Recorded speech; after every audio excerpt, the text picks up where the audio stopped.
Hello guys. और मैं निकलती हूँ पुणे की ओर क्योंकि मुझे कुछ काम था और मुझे पूना जाना था।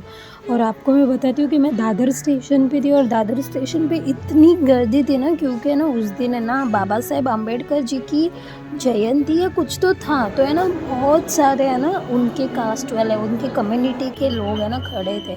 और थोड़ी देर नहीं, मैं मोस्टली 2 घंटे का वेट करने के बाद मेरी फाइनली ट्रेन आ जाती है। फिर ट्रेन आने के बाद एक्चुअली ये जो सामने आरपीएफ वाले सर खड़े, पुलिस गार्ड वाले, उनके हेल्प से मैं ट्रेन के यहाँ पे खड़ी रहती हूँ, क्योंकि इतनी भीड़ थी ना कि मुझे डर लग रहा था कि यार मैं कैसी चली जाऊँगी करके। फिर कुछ नहीं, उसके बाद मैं चढ़ जाती हूँ मेरे कोच में, क्योंकि मैं S7 में रहती हूँ और मुंबई से पुणे की जर्नी हार्डली 2 आवर 30 मिनट्स की रहती है। तो 2 आवर 30 मिनट्स के लिए मुझे एसी सीट्स बुक करनी लाइक सही नहीं लग रहा था। तो मैंने फिर अपनी सीट बुक कर ली और उसके बाद बस मैं मेरी सीट ढूंढ के फिर उसके बाद मैं मेरे सीट पे बैठने के लिए निकल जाती हूँ। और उसके बाद मैं पहुँच जाती हूँ पुणे स्टेशन। और पुणे स्टेशन पे पहुँचते आप देखिए, ये हल्दीराम का है ना बहुत बड़ा आउटलेट बना हुआ है।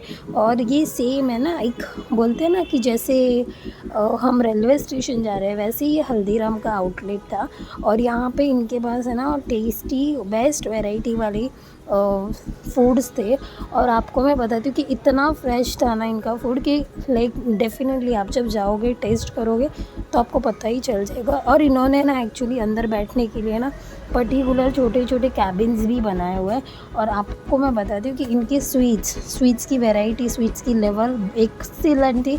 मतलब बोलते हैं ना कि बहुत सारी वैरायटीज़ थी स्वीट्स को लेके, कुछ भी लेके। और फिर मैं इतनी थकी हुई थी तो भी बोलते ना मेरा वीडियो बनना ज़रूरी था। फिर वहाँ से हम पार्सल लेके निकल जाते घर की ओर। और उसके बाद हम स्टे करने के बाद हम नेक्स्ट डे निकलते अपने काम के लिए।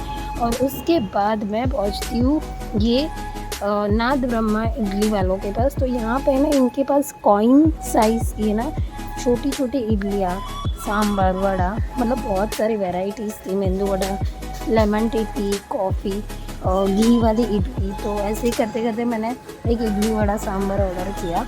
और इडली वड़ा सांभर मैंने टेस्ट किया बट ओके था, इतना भी खास नहीं था।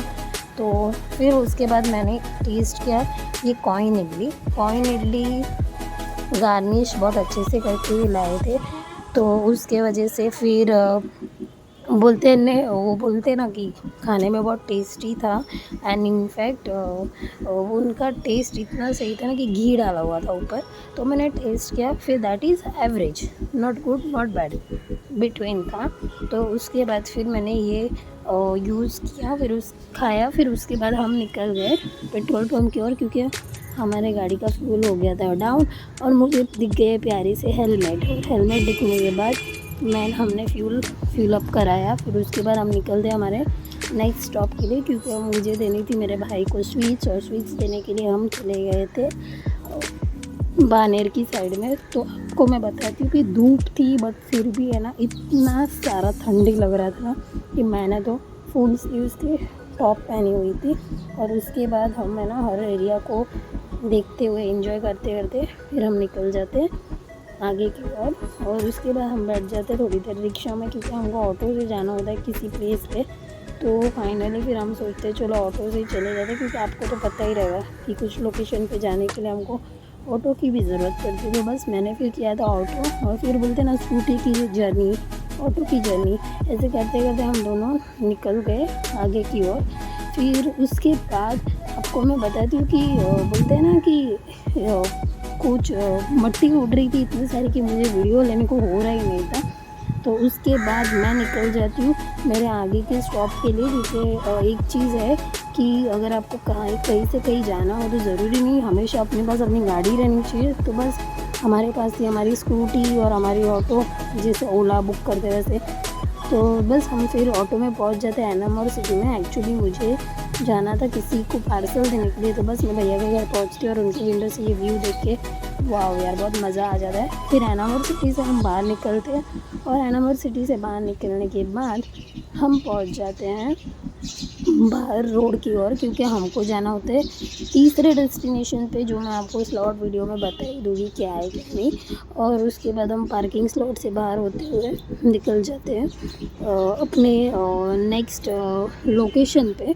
और नेक्स्ट लोकेशन पे पहुंचना है ना, तभी थोड़ा बहुत बोलते हैं ना, ये पूना है वैसे तो डेवलप, पर फिर भी कई चीज़ें हैं जो गाँव की फीलिंग्स लाती हैं। तो बस उसके बाद हम हमारी वीडियोस को कंटिन्यू करते हुए पहुंच जाते हैं नेक्स्ट एनामोर के मॉल के पास। तो ये एनामोर का सबसे बड़ा मॉल है और मैं बताती हूँ कि यहाँ पे हर एक चीज़ मॉल में मिलती है। एंड फाइनली फिर हम अपनी स्कूटी लेकर निकल जाते हैं घर की ओर, क्योंकि ऑलरेडी शाम होने आ गई थी, 3:30-4 बज रहे थे और हमको जाना था घर। मतलब हम जा रहे थे पुणे स्टेशन की ओर, क्योंकि हम पुणे स्टेशन की ओर रुके हुए थे। तो बस उसके बाद धीरे से हम लोग निकल जाते हैं और रास्ते में मिल जाते हैं हमको भूख लग जाती है और हम जाते हैं स्नैक्स खाने के लिए। और मैं आपको बता दूँ कि अगर आप पुणे आए हो और अगर यहाँ का फूड एंजॉय नहीं किया तो कुछ नहीं किया। मैं आपको बताती हूँ, इतना टेस्टी डिलीशियस फूड था ना यहाँ पे। मतलब जो भी हमने ब्रेकफास्ट के लिए नाश्ता ऑर्डर किया था ना, लोगों की तो भीड़ है, कूपन लो और खाओ। और मैं आपको बताती हूँ कि यहाँ पे है ना, बोलते हैं ना कलिका एंटरप्राइजेज, इनका स्वीट्स नमकीन, इनका ब्रेकफास्ट इतना लाजवाब था ना कि ये देखिए, हमने समोसा, ढोकला और यहाँ पे थी चटनी, वो मिर्ची। हम समोसा एंजॉय कर ही रहे थे और वो मैंने टेस्ट किया तो you know what, it was amazing.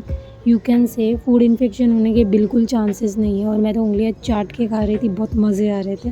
उसके बाद आ जाता है हमारा पनीर रोल, क्रिस्पी पैटीज़। तो हमने तीनों प्लेट एंजॉयफुली चाट के खाई और हमने मज़ा किया और उसके बाद हम निकल गए घर की ओर।